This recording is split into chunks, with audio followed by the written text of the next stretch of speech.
In the final days of Rome's golden age, one emperor vanished for 6 days. When he returned, he no longer cast a shadow. Witnesses claimed his voice echoed with two tones, that he bled ink instead of blood, that whispers followed him even in silence. Historians blame madness, superstition, disease, but in a forbidden vault beneath the Tiber River, sealed scrolls tell a different story. This is the forgotten tale of the emperor who spoke to shadows. In 218 AD, the Roman Empire was in turmoil.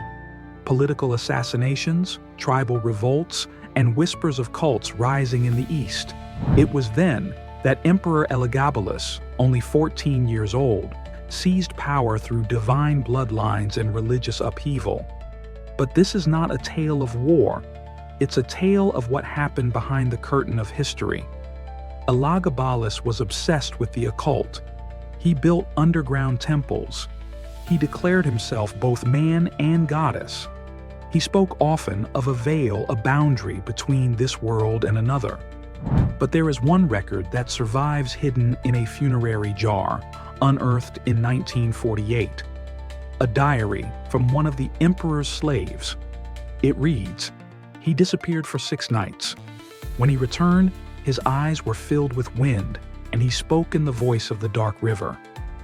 According to reconstructed scroll fragments held in the Vatican's Forbidden Annex, Elagabalus was said to have been approached by a cult known only as the Veil Priests. They were not Roman, not Persian. They came from beneath literally and cosmically. Their belief? That the human world was a prison of light, and that only through darkness pure, unfiltered, could one reach the true empire. The scroll describes a pact.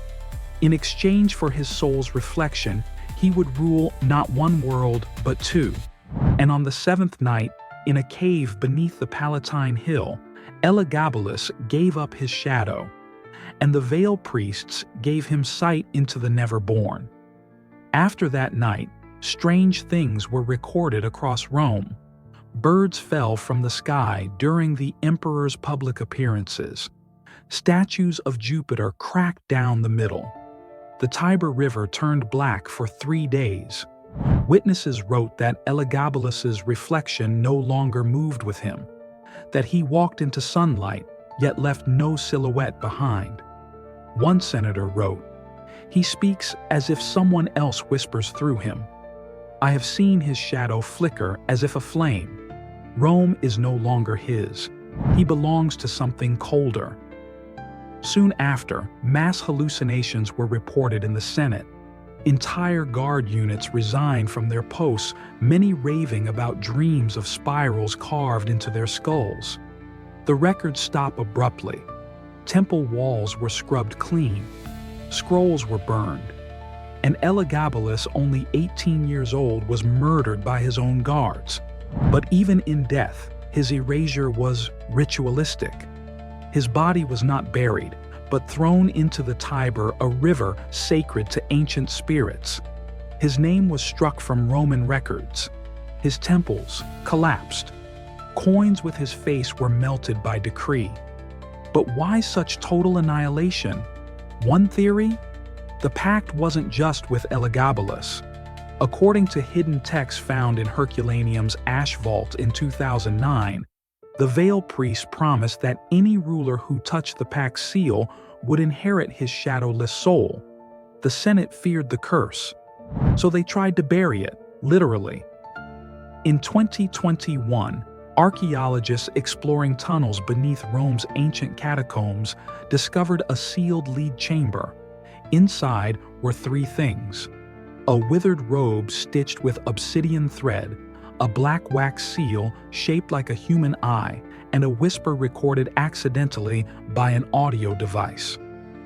The whisper, played in reverse, translated into ancient Latin, "I am still watching." Was it fake? A trick of wind and soil? Or was this the first voice of a soul without form? Some now believe the Veil Priests were not a cult, but a remnant force from a pre-human order, beings that speak through shadow, exist between dimensions, and offer power at a terrible cost. And perhaps, just perhaps, the Emperor's pact never ended. So what truly happened in those 6 missing days? Was Elagabalus mad or chosen? Was the empire collapsing from political rot, or something far older, far darker, creeping in from beneath?